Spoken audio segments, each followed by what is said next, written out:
I don't know if you saw this. He's speaking at a Turning Point USA event, right? And he says that we should have neighbors that we speak the same language of, and that we need to cut off immigration.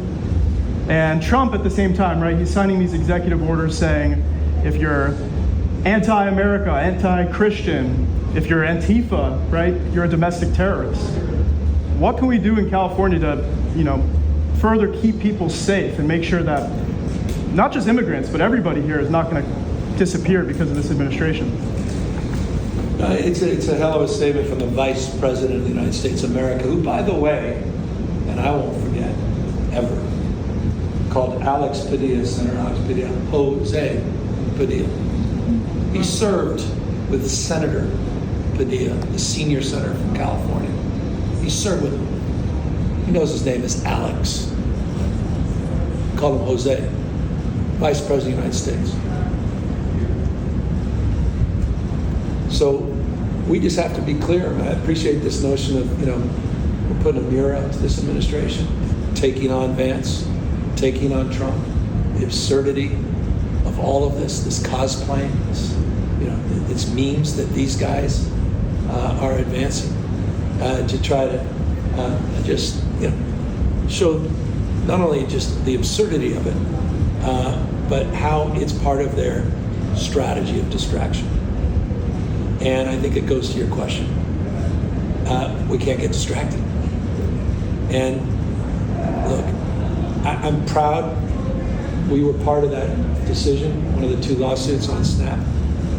I was proud that we filed our 45th lawsuit, which has been 41 weeks of the Trump administration, that we haven't been distracted.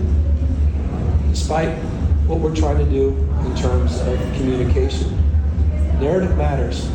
You guys understand. You're the experts. That's why I'm with you. Thank you. You've inspired all of us.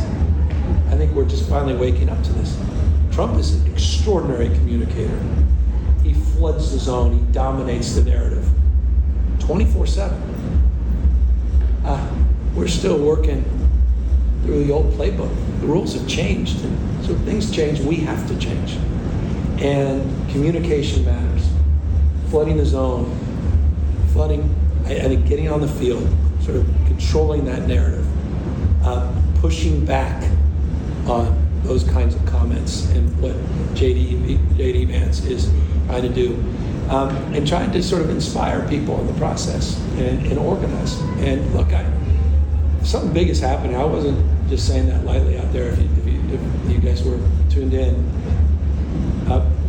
things can get tuned up after November 4th. It's a different narrative. It's a different Democratic Party. There's a different momentum. Things are changing. That 7 million people, that was the most people. We haven't seen that since, for different reasons, the Vietnam War, since like 1960s, 69. I think it was the largest peaceful. They said it was an Antifa-driven, back to your question, thing. They couldn't find one image, could they? They couldn't exploit anybody or anything. The most peaceful damn protest, the most patriotic protest. Because isn't that what it's all about? Free expression, free speech, what makes this country, separates the game played here from the game played everywhere else. So we'll continue to call this guy out. We're not screwing around. He's not either, but we're not. And I think, it's sum total, all of those things plus is in response to your question.